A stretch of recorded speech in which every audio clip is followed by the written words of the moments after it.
दरिया सिंध में रहीम यार खान के मकाम पर ऊंचे दर्जे का सैलाब है। इस वक्त चाचड़ा शरीफ के मकाम से 8,37,000 क्यूसिक का सैलाबी रेला गुजर रहा है। मज़ीद जानते हैं जावेद अब्बास चौधरी से। जावेद, बताइएगा आप क्या सूरत हाल देख रहे हैं इलाके की?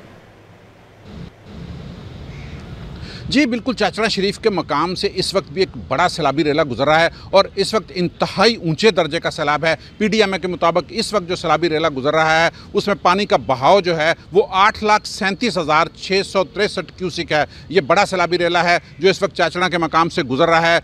और जिस तरह के हम मुसलसल बता रहे हैं कि पंजाब में तबाही मचा दी है सैलाब में, इसी तरह रहीम यार खान की तहसील लियाकतपुर जो है वो बुरी तरह मुतासर हुई है। इसके 3 मौज़ात जो हैं वो बुरी तरह मुतासर हुए हैं। मौज़ा नूरवाला, मौज़ा गुल मोहम्मद लंगा और मौज़ा तैयब बलोच जो है वो बिल्कुल बुरी तरह जो है वो मुतासर हुए हैं। और इसके अलावा 59 मौज़ा जात जो हैं रहीम यार खान ज़िले के वो मुतासर हुए हैं। हज़ारों एकड़ पर खड़ी फसलें जो हैं वो तबाह हो गई हैं, जबकि लाखों लोग बेघर हुए हैं। ज़िला इंतज़ामिया के मुताबिक 74,000 से ज़ायद लोग जो है उन्हें रेस्क्यू किया गया है।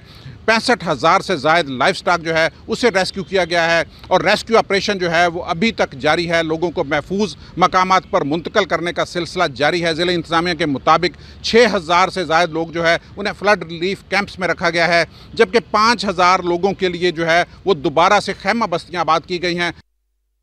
शुक्रिया आपका जावेद अब्बास चौधरी।